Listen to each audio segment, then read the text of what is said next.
মায়ের করুণ অবস্থা দেশে, বিদেশ থেকে ছুটে আসছেন ছেলে। বিএনপি নেত্রী বেগম খালেদা জিয়াকে দেখতে তার বড় ছেলে দলের ভারপ্রাপ্ত চেয়ারম্যান তারেক রহমান বাংলাদেশে আসার প্রস্তুতি নিচ্ছেন বলে জানিয়েছেন। জনাব নরেন্দ্র মোদী তৃতীয় মেয়াদে তার সরকারের কার্যক্রম শুরু করেছেন। এই প্রশ্ন প্রথম দিন থেকে আছে যে এই সরকারটা কতদিন টিকবে। দর্শক যে যেখানে আছেন আশা করি ভালো আছেন। দেশ প্রবাস থেকে যারা দেখছেন সবাই আশা করি সংবাদের দিকে বিশেষ করে দৃষ্টি আকর্ষণ করছে, সবাই একটু ভিন্নভাবে খেয়াল করবেন। দর্শক আজকের এই সংবাদ দেখে জানে আওয়ামী লীগের সহ অন্য দলের কিন্তু কাঁপাকাঁপি শুরু হয়ে যাবে, কারণ দেশে ফিরে আসছে বিএনপির ভাগ তারেক রহমান। দর্শক বিএনপির চেয়ারপারসন বেগম খালেদা জিয়া তিনি গুরুতর অসুস্থ, যেই অসুস্থ ট্রিটমেন্ট বাংলাদেশে নেই। এই অসুস্থই তিনাকে মৃত্যু পর্যন্ত ডেকে নিয়ে যেতে পারে। দর্শক এরই মধ্যে তিনাকে বিদেশে পাঠানোর একটা ব্যবস্থা হচ্ছে, কিন্তু সরকারের তরফ থেকে কিন্তু সেটা পাঠাতে দিচ্ছে না। তাই শেষবারের মতো দেখতে বাংলাদেশে আসছে তারেক রহমান।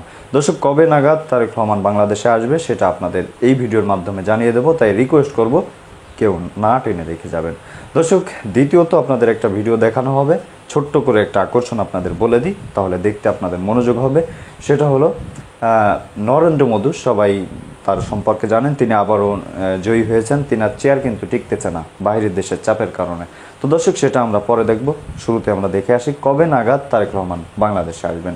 তো দর্শক চলুন স্ক্রিনে। যে কোনো পরিস্থিতিতে তারেক রহমান বাংলাদেশে ফিরতে প্রস্তুত বলে জানিয়েছেন বিএনপির যুক্তরাজ্য শাখার সভাপতি এম এ মালিক। তিনি বলেন, ভারপ্রাপ্ত চেয়ারম্যান দেশে যাওয়ার প্রস্তুতি তো নিচ্ছেনই, অচিরেই দেখবেন একটা গুড নিউজ আমরা পাবো। এ বিষয়ে ব্রিটিশ আইনজীবীরা বলছেন, পরোয়ানা ও দণ্ডাদেশ নিয়ে বাংলাদেশে পা দেওয়া মাত্র গ্রেপ্তার হবেন বিএনপির দ্বিতীয় সর্বোচ্চ নেতা। বেসরকারি টেলিভিশন ৭১ টিভির খবরে এসব তথ্য জানা যায়। জীবন মৃত্যুর সন্ধিক্ষণে থাকা মাকে দেখতে লন্ডন প্রবাসী তারেক রহমান কি তাহলে বাংলাদেশে ফিরছেন, বা দেশে ফিরতে হলে কি ধরনের আইনি বাধার মুখে পড়তে পারেন বিএনপির ভারপ্রাপ্ত চেয়ারম্যান? ব্রিটিশ মানবাধিকার আইনজীবী ব্যারিস্টার মনোয়ার হোসেন জানিয়েছেন, কনভিক্টেড যদি হয় তবে তারেক রহমান দেশে ফিরলেই গ্রেপ্তার হবেন, মাকে দেখুক বা না দেখুক সেটা পরের কথা। তিনি আরো জানান, it is obligation of Bangladesh police and immigration department and the airport to detain him. এই পরিস্থিতিতে এটি অত্যন্ত কঠিন প্রশ্ন যে আদৌ উনি বাংলাদেশে যেতে পারবেন কিনা বা আদৌ উনি যেতে চাইবেন কিনা। তবে খালেদা জিয়ার বিদেশে চিকিৎসার ব্যাপারে প্রধানমন্ত্রীর নির্বাহী ক্ষমতার পাশাপাশি হাইকোর্টে রিট করলে আদালতের এই ব্যাপারে সিদ্ধান্ত দেওয়ার এখতিয়ার রয়েছে বলে জানান এই আইনজীবী। ব্যারিস্টার মনোয়ার হোসেন বলেন, যদি এটা প্রমাণ করতে পারে যে এটার সাংবিধানিক রাইট আছে বা সাংবিধানিক রাইটের বরখেলাপ হচ্ছে, খালেদা জিয়ার চিকিৎসা করতে বাইরে আসতে যদি না দেওয়া হয়, সেটা যদি কনভিন্স করতে পারে হাইকোর্টে, high court can make an order. বিপরীতে বিএনপির যুক্তরাজ্য প্রেসিডেন্ট এম এ মালিক বলেন, বাংলাদেশ হাইকমিশনে তো ওনার আবেদন করার প্রশ্নই ওঠে না। রিনিউ করার প্রয়োজন হলে সময় মতো নিশ্চয়ই হয়তো রিনিউ করবেন, রিনিউ ছাড়া তো আর যাবেন না। তবে তারেক রহমানের হালনাগাদ বাংলাদেশি পাসপোর্ট না থাকায় তাকে লন্ডন থেকে বাংলাদেশে ফিরতে হলে দ্রুত ট্রাভেল ডকুমেন্ট অথবা ব্রিটিশ পাসপোর্টের ক্ষেত্রে লন্ডনস্থ বাংলাদেশ হাইকমিশনে নো ভিসা রিকোয়ার্ড সিলমোহরের জন্য আবেদন করতে হবে। কিন্তু এ ব্যাপারে তারেক রহমানের পক্ষ থেকে লন্ডনস্থ বাংলাদেশ হাইকমিশনে কোনো আবেদন করা হয়নি। তারেক রহমান স্ত্রী ডাক্তার জুবাইদা রহমান ও কন্যা জাইমা রহমানকে নিয়ে লন্ডনের কিংস্টন এলাকার একটি ভাড়া বাড়িতে বসবাস করছেন। পাশের একটি বাড়িতে থাকেন তার ছোট ভাই মরহুম আরাফাত রহমান কোকোর স্ত্রী সৈয়দা শর্মিলা রহমান সিথি ও তার দুই কন্যা। জানা গেছে ২০০৮ সালে ব্রিটেনে আসার পর দেশটির কাছে রাজনৈতিক আশ্রয়ের আবেদন করেন তারেক রহমান। তার সে সময়কার শারীরিক রাজনৈতিক অবস্থা বিবেচনা করে ব্রিটেনের ইমিগ্রেশন বিভাগ তাকে সে দেশে বসবাসের অনুমোদন দেয়। ওই প্রক্রিয়া শেষে ব্রিটেনের বিদ্যমান ইমিগ্রেশন আইন অনুযায়ী ২০১৩ সালে দেশটিতে স্থায়ীভাবে বসবাসের অনুমোদন পান তারেক রহমান। উল্লেখ্য, গত ১৩ নভেম্বর থেকে ঢাকার এভারকেয়ার হাসপাতালের সিসিইউতে চিকিৎসাধীন আছেন বিএনপি চেয়ারপারসন খালেদা জিয়া। শারীরিক অবস্থার কোনো উন্নতি না হওয়ায় তিনি চিকিৎসকদের নিবিড় পর্যবেক্ষণে রয়েছেন। ২০১৮ সালের ৮ ফেব্রুয়ারিতে জিয়া অরফানেজ ট্রাস্ট মামলায় সাজার পর সাবেক প্রধানমন্ত্রী খালেদা জিয়া কারাগারে ছিলেন ২ বছর। পরিবারের আবেদনে গত বছরের ২৫ মার্চ নির্বাহী আদেশে সাজা স্থগিত করে তাকে সাময়িক মুক্তি দেয় সরকার। তারপর থেকে এ নিয়ে ৩বার হাসপাতালে ভর্তি হয়েছেন ৭৬ বছর বয়সী এই রাজনীতিবিদ। এর মধ্যে গত এপ্রিলে তিনি ভাইরাসেও আক্রান্ত হয়েছিলেন। সর্বশেষ হাসপাতালে তার অবস্থা খুবই সংকটাপন্ন। এমত অবস্থায় মাকে দেখতে দেশে ফিরবেন তারেক, এমন একটা গুঞ্জন উঠেছে চারদিকে। আপনার কি মনে হয় এ বিষয়ে? তারেক দেশে। জনাব নরেন্দ্র মোদী তৃতীয় মেয়াদে তার সরকারের কার্যক্রম শুরু করেছেন। এই প্রশ্ন প্রথম দিন থেকে আছে যে এই সরকারটা কতদিন টিকবে, কতদিন এই সরকার তার আয়ু পাবে, জনাব মোদী কতদিন প্রাইম মিনিস্টার থাকবে। নিদেন পক্ষে এই প্রশ্নগুলো ঘুরে বেড়াচ্ছে আমাদের চারদিকে। প্রশ্ন ওঠাটা একদিকে খুব অযৌক্তিক, আবার একদিকে যৌক্তিকও। মানে অযৌক্তিক কেন বলছি, গত দুটো নির্বাচনে বিজেপি নেতৃত্বাধীন যে জোট, তাদের খুব বড় ধরনের সাফল্য, মানে 14 সালে যা তার আরও অনেক বেশি ছাড়িয়ে যাওয়া 2019 সালের নির্বাচনে ফলে এবার যে রেজাল্ট হয়েছে সেটা দেখে মনে হচ্ছে একটা কোয়ালিশন গভর্নমেন্ট, এটা কি করবে, এটা কি পারবে? মানে এর আগে তারা যেভাবে এত ভালো পারফর্ম করেছে সেই প্রশ্ন। অথচ আমরা যদি খুব নিউট্রালি দেখি যে কোয়ালিশন সরকারটা গঠিত হলো, সমস্যা আছে তাতে, কিন্তু এই কোয়ালিশন সরকারটা রাদার ভারতে 5 বছর মেয়াদ পূর্ণকারী অনেক কোয়ালিশন সরকারের চেয়ে অনেক ভালো। যেমন এবারকার নির্বাচনে বিজেপি 240 সিট পেয়েছে। আমরা আবারও বলছি সেটা হলো তার আগের পারফরমেন্সের সাথে তুলনা করে। 14 সালে 282টা মেজরিটি চাইতে 10টা বেশি। 19 সালে এসে সেটা 303-এ নিয়ে গিয়েছিল বিজেপি। এবার 370-এর খোয়াব দেখেছিল, সেটা হয় নাই। স্টিল 240 সংখ্যাটা কেমন? বিজেপি এই দফা ক্ষমতায় আসার আগে কংগ্রেস নেতৃত্বাধীন যে সরকার ছিল 2009 সালের যে নির্বাচন, সেই নির্বাচনে কংগ্রেস নেতৃত্বাধীন যে সরকার, তাতে কংগ্রেসের সিট ছিল 206। এমনকি তার অ্যালায়েন্স মিলেও সরকার গঠন করার মতো সংখ্যা তাদের ছিল না, সিট ছিল না। 262 আমি যদি ভুল না করি, কিন্তু 272 প্রয়োজন। বাইরের অন্যদেরকে নিয়ে সেই সরকার 5 বছর টিকেছে।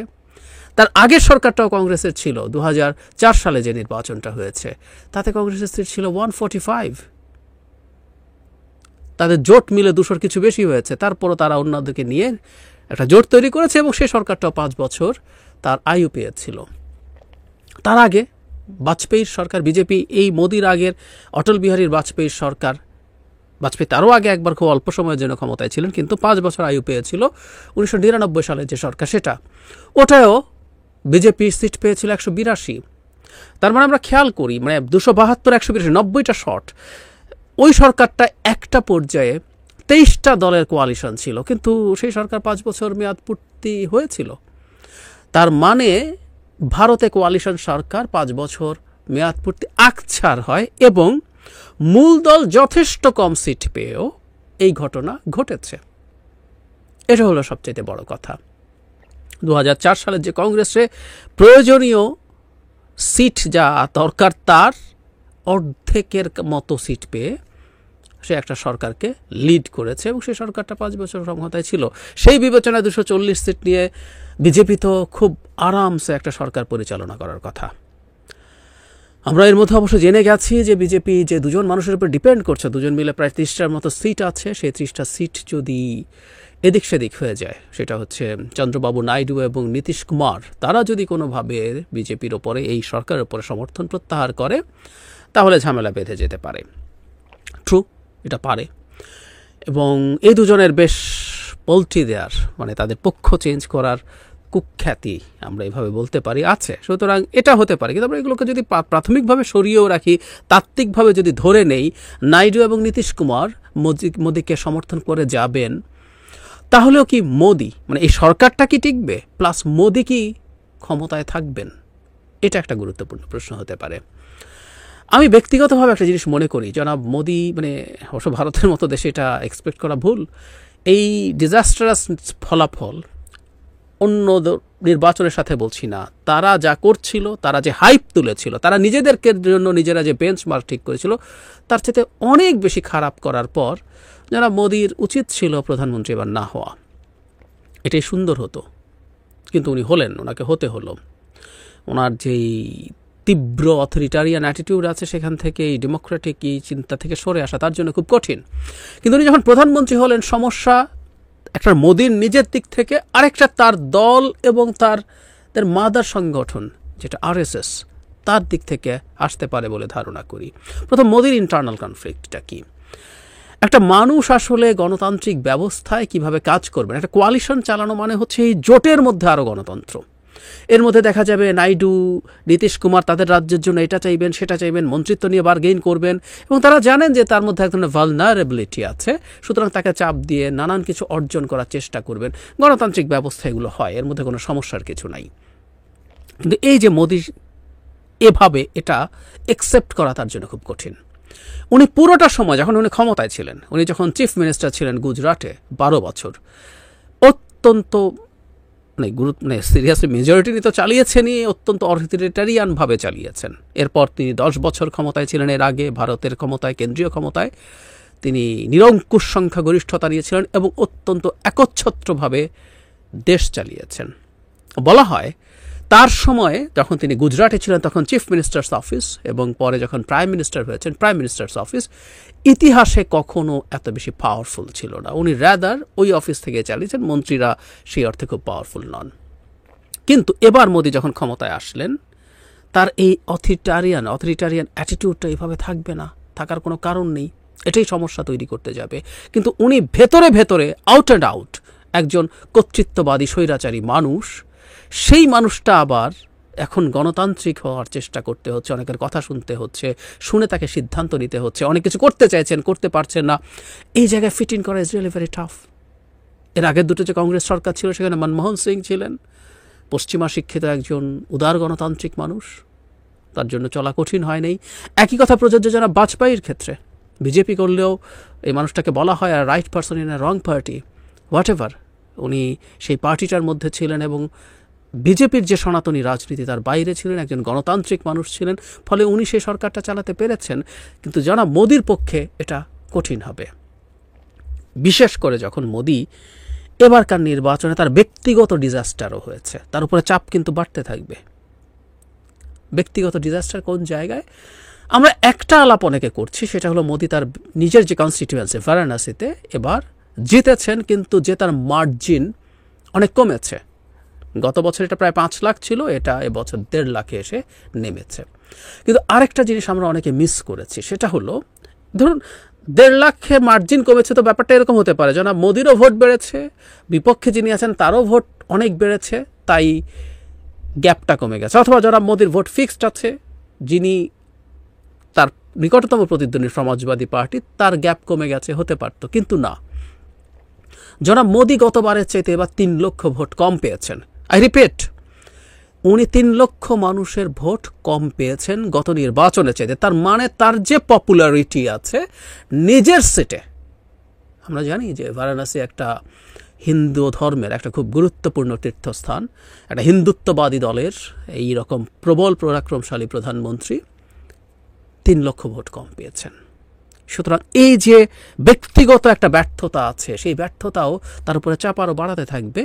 এবং কে না জানে, যখন আপনি ব্যর্থ হবেন তখন আপনার উপরে বিভিন্ন দিক থেকে চাপ তৈরি হবে, হতে বাধ্য। দলের মধ্যে নানান রকম স্রোত থাকে। এর মধ্যে আমরা দেখেছি মোদির বিরুদ্ধে এই অভিযোগ আনা হয়েছে যে তিনি গুজরাট রাজ্য কেন্দ্রিক, ওনার সাথে যারা রাজনৈতিকভাবে আছেন, ওনার আমলা বিভিন্ন জায়গায় গুজরাটের মানুষজনকে এনে, ওনার ব্যবসায়ী আদানির কথা জানি, এদেরকে এনে উনি একটা গুজরাট নেক্সাস তৈরি করেছেন এবং সেটার ভিত্তিতেই ভারতকে শাসন করেছেন দীর্ঘদিন। ফলে পাল্টা যারা আছে, যারা নিজেদেরকে ডেপ্রাইভড মনে করে, তারা তাদের জায়গা থেকে কথা বলা শুরু করেছে এবং সংঘাত, ভবিষ্যৎ নেতৃত্ব নিয়ে সংঘাত আছে মোদির ওপরই। মোদি তো খুব বেশি দিন আর থেকে যাবেন তা না, উত্তরসূরি কে হবে সেটা নিয়ে সংঘাত আছে। বিভিন্ন দিকে নানা রকম চোরা স্রোত আছে আসলে। যেমন ধরুন, যারা মোদি সম্ভবত চাইবেন ওনার অবর্তমানে অমিত শাহ হোক। অমিত শাহ মানে হচ্ছে মোদি ডিফ্যাক্টো পাওয়ারে থাকা, কারণ অমিত শাহ ওনার দীর্ঘদিনের রাজনৈতিক সহযোগী, তার ডান হাত আমরা কথ্য ভাষায় যেটা বলি, এবং বিশ্বস্তভাবে চালিয়েছেন। কিন্তু না, এখানে অনেকের অ্যাম্বিশন আছে, যোগী আদিত্যনাথের অ্যাম্বিশন আছে, এবং বলা হয় উত্তরপ্রদেশে এবার ডিজাস্টার হওয়ার পেছনে খুব গুরুত্বপূর্ণ রোল প্লে করেছে এই সংঘাত। অনেক ক্ষেত্রে ক্যান্ডিডেট দেয়া নিয়ে সংঘাতে জড়িয়ে পড়েছিলেন অমিত শাহ এবং যোগী আদিত্যনাথ, এই আলাপগুলো আছে। কিন্তু তার চাইতে আরেকটা গুরুত্বপূর্ণ জিনিসও আমরা দেখতে পাবো, সেটা হচ্ছে আমরা অনেকে খেয়াল করেছি নির্বাচনের পর আরএসএসের যিনি চিফ আছেন মোহন ভাগবত একটা লম্বা স্পিচ দিয়েছেন তার ভলান্টিয়ারদের সামনে। মানে একটা দল, একটা সংগঠন তৈরি হয়েছে ফ্যাসিজম দিয়ে ইন্সপায়ার্ড হয়ে, যেটা তারা কোনোদিন অস্বীকার করে নাই। সেই দলের নেতার মুখে কেউ ভাষণটা শুনে দেখতে পারেন, ইটস ইন্টারেস্টিং। ওনার মুখে মহা গণতান্ত্রিক মানুষের মতো কথাবার্তা শোনা যায়। যেমন ধরুন, এই যে আমরা প্রতিপক্ষকে, ওরা প্রতিদ্বন্দ্বীকে, মানে অপোনেন্ট না, ওরা অপোজিশন, যারা অপোজিশন তাদেরকে আমরা প্রতিপক্ষ বানিয়ে ফেলছি, এটা হতে পারে না। একটা গণতান্ত্রিক ব্যবস্থা দুটো পক্ষকে নিয়েই চলতে হয়, এসব কথাবার্তা বলছেন। এবং পরস্পরের প্রতি নির্বাচনের পর প্রত্যেকের প্রতি সেই সম্মান, সরকারি দলের পক্ষ থেকে বিরোধী দলকে সম্মান দেখাতে হবে, তাদের কথা শুনতে হবে, এসব কথাবার্তা বলছেন। কিন্তু এর মধ্যে যে জায়গাটা আমার কাছে খুব সিগনিফিক্যান্ট লেগেছে, যেটা নিয়ে ভারতেও প্রচুর আলাপ হচ্ছে, উনি প্রকাশ্যে প্রায় সরাসরি, শতভাগ নাম তোলেননি, কিন্তু প্রায় সরাসরি বর্তমান বিজেপির নেতৃত্ব, বিশেষ করে জনাব মোদিকে আক্রমণ করেছেন। তারা যেভাবে রাজনীতি করছে, যে ফরম্যাটে তারা চলতে চাইছে, সেটাকে তীব্র সমালোচনা করেছেন। কিভাবে? যেটা সবচেয়ে কঠোর সমালোচনা সেটা হচ্ছে একজন সেবক, উনি বলছেন সহনশীল হবেন, তিনি অ্যারোগ্যান্ট হবেন না। অ্যারোগ্যান্ট মানুষ সেবক হতে পারেন না। কেন মোহন ভাগবত এরকম কথা বলছে, আমরা সেই আলোচনায় আসবো। এটা বলেছেন। মণিপুর নিয়ে খুব স্পষ্টভাবে মণিপুরের ব্যর্থতাকে তুলে এনেছেন, যে দীর্ঘদিন থেকে এখানে অশান্তি আছে, 1 বছরের বেশি সময় হয়ে গেল, সমাধান হয়নি, অথচ এর আগের 10 বছর এটা খুব চমৎকার ছিল।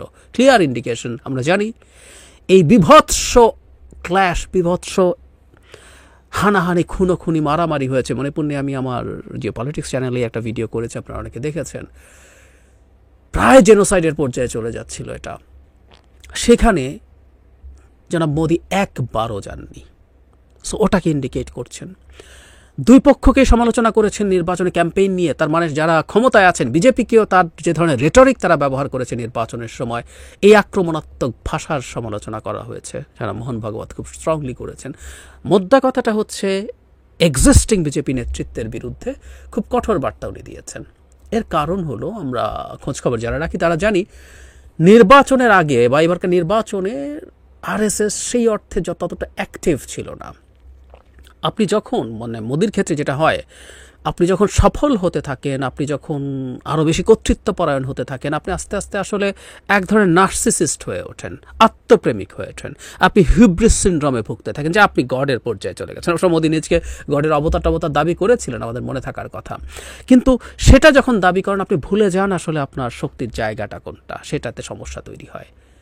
বিজেপি একটা আরএসএস এর পেট থেকে তৈরি হওয়া রাজনৈতিক দল, অথচ আপনি আরএসএস ছাড়াও নির্বাচনে জিততে পারেন, এই ধরনের কথাবার্তা অমিত শাহ প্রকাশ্যে বলেছেন।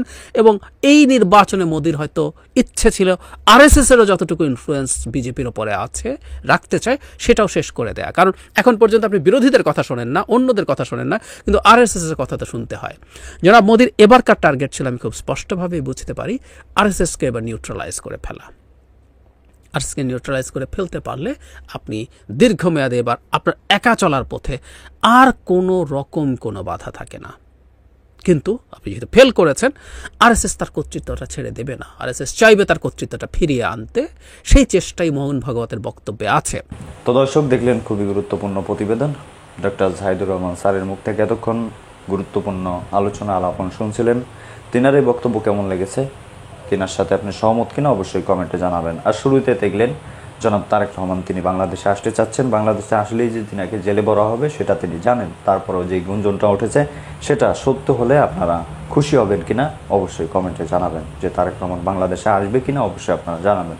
আসলে খুশি হবেন কিনা আপনারা অবশ্যই জানাতে ভুলবেন না।